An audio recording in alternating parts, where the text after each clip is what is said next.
मेरा नाम वीरेंद्र है। वैसे मेरे को बहुत सारे स्टूडेंट्स जानते हैं। अगर आप नहीं जानते तो आप जब भी मेरे लेक्चर्स वगैरह अटेंड करेंगे तो हम एक दूसरे को ज़्यादा बेहतर जान पाएंगे।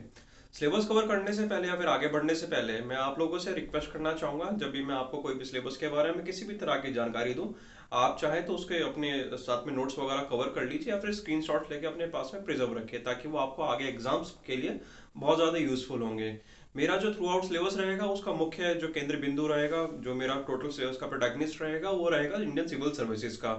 अगर आपको उसके अलावा भी किसी और चीज़ में डाउट होगा तो आप मुझसे कमेंट बॉक्स में क्वेश्चन करके पूछ सकते हैं। जहाँ तक हो पाएगा मैं और मेरी टीम आपको उस बारे में ज़रूर जानकारी देने की कोशिश करेंगे। सिविल सर्विसेज सिलेबस को आगे बढ़ाने से पहले मैं आप लोगों से रिक्वेस्ट करना चाहूंगा कि आप जब भी अपनी सिविल की तैयारी कर रहे हैं तो अपने सिलेबस को अपने सामने जरूर रखें। अगर आपको अभी कई सारे स्टूडेंट्स हैं जिनको ये नहीं पता कि हमारा एक्चुअल में पूरा सिलेबस क्या होगा, क्या क्या हमारे बेस्ट सोर्सेज हो सकते हैं, तो आप उसके बारे में भी मुझसे पूछ सकते हैं। मैं आपको बता दूंगा कि भाई हमारे सिलेबस में प्री से लेके मेंस तक में आपको क्या क्या सब्जेक्ट जो है ऑप्ट करने चाहिए। सॉरी, कौन कौन सी बुक्स आपको पढ़नी चाहिए, रेफरेंस बुक जो कि बेस्ट होगी। बाकी सब्जेक्ट का चुनाव आपकी खुद की मर्जी होती है, आप उसको चुनाव कर सकते हैं। मैं यहाँ पे आपकी जो स्टार्टिंग कर रहा हूँ सिविल सर्विसेज सिलेबस की, एक बहुत इंपॉर्टेंट पार्ट से स्टार्टिंग कर रहा हूँ, जो कि हमारा मॉडर्न हिस्ट्री का।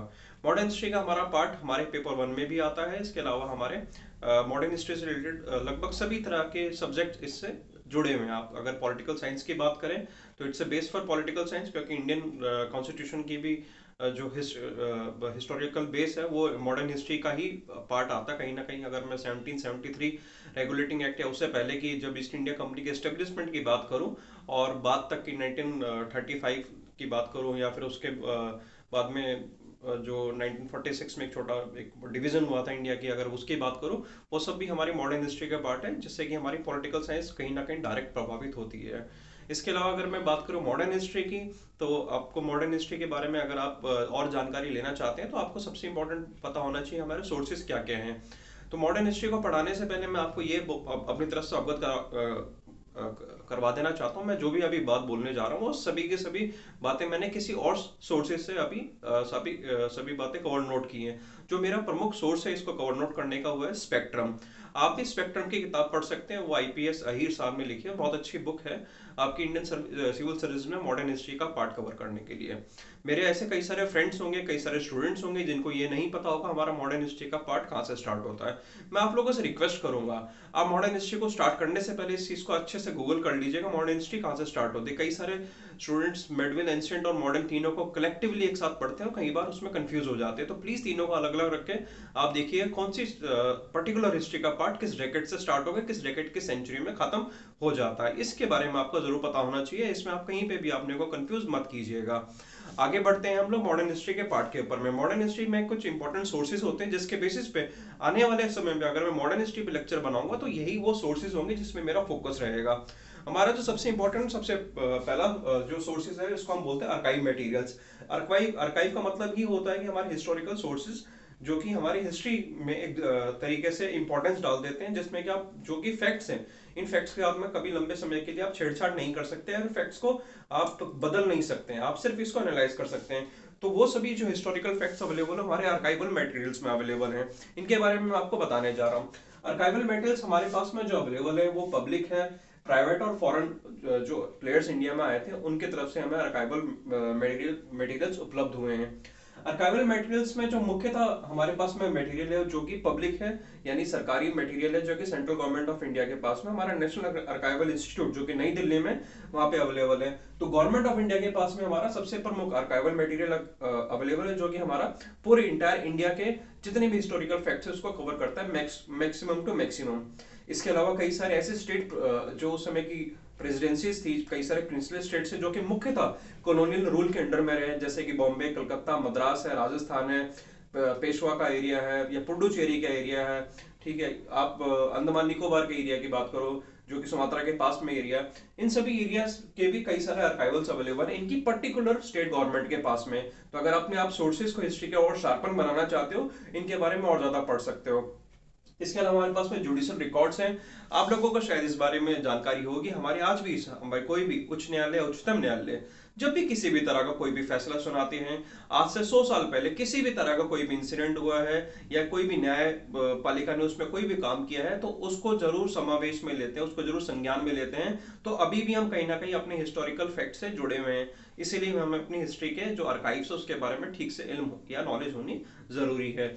आगे बात करना चाहूंगा, हमारे यहाँ पे इंडिया में कई सारे प्राइवेट प्लेयर्स आए थे जिन लोगों ने भी अपने बारे में, इंडिया के बारे में, उस समय जब इंडिया बन रहा था, ठीक है, 14th सेंचुरी में, 15th सेंचुरी में, 16th सेंचुरी में, 17, 18, 19th सेंचुरी में जब इंडिया उस समय डेवलप हो रहा था किसी न किसी रीजन में, उसके बारे में उन लोगों ने अपना लिखा है, चाहे वो इंडिविजुअल पर्सपेक्टिव से हो या किसी ने अपनी फैमिली के पर्सपेक्टिव से लिखा हो या सोशल पर्सपेक्टिव से लिखा हो, सबने उसके अपने कोई ना कोई इंपॉर्टेंट नोट्स लिखे हैं। और यूजली लोगों ने जिस फैमिली के बारे में लिखा वो फैमिली है जिन लोगों ने इंडिया की मॉडर्न हिस्ट्री को बनाने में एक कलेक्टिव भूमिका निभाई है। ऐसी किसी की फैमिली के बारे में नहीं लिखा हो गया, कुछ इंपॉर्टेंट यहाँ पे इंडिया के लीडर्स, उनकी फैमिलीज के बारे में कई सारे लोगों ने अपने नोट्स लिखे हैं।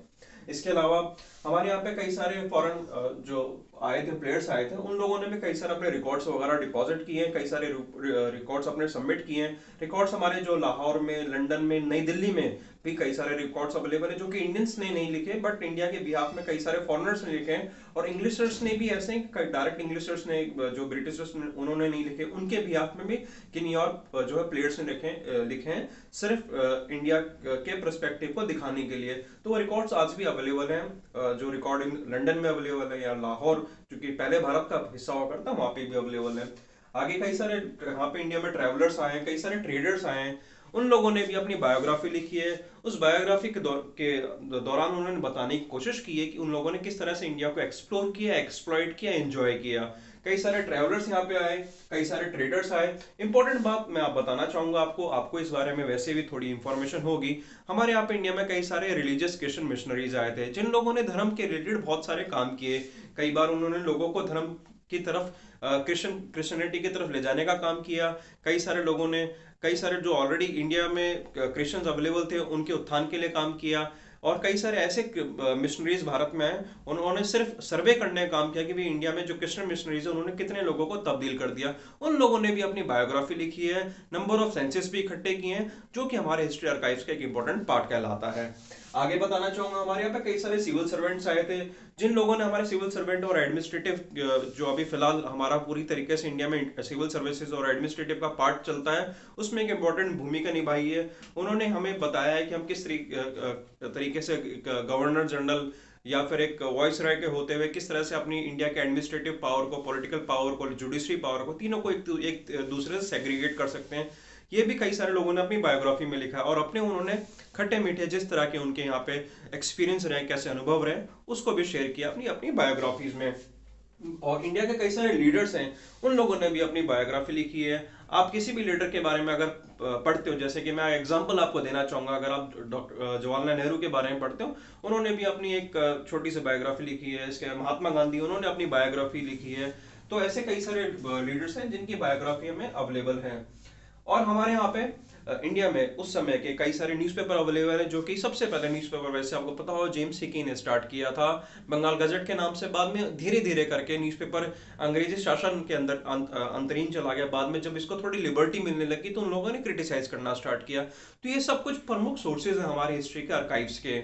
हालांकि इसमें कुछ बहुत ज्यादा बोलने या बात करने जैसा नहीं है और ज्यादा इंपॉर्टेंट टॉपिक भी नहीं है। ये सिर्फ इसीलिए इंपॉर्टेंट है अगर आप अपना कोई भी सब्जेक्ट, विषय, अपना सिविल सर्विसेज का मेंस का सब्जेक्ट अगर हिस्ट्री रखते हैं तो उसमें आपकी लाभदायक साबित होगा अगर अपने आप किसी तरह से नॉलेज को शार्पन करना चाहते हैं। अगर सिर्फ आप इसलिए आर्काइव्स को पढ़ रहे हैं अपनी कोई हॉबी के थ्रू, तो भी आपके लिए इंपॉर्टेंट है, but in case of exam perspective it is not at all important. इससे कोई डायरेक्ट इंडायरेक्ट क्वेश्चन नहीं आता, चाहे आप सिविल सर्विसेज की पढ़ाई कर रहे हो या फिर स्टाफ सिलेक्शन कमीशन की पढ़ाई कर रहे हो या फिर किसी स्टेट के पीसीएस की तैयारी कर रहे हैं, किसी भी एग्जाम की तैयारी कर रहे हैं, आर्काइव से डायरेक्ट क्वेश्चन नहीं आता।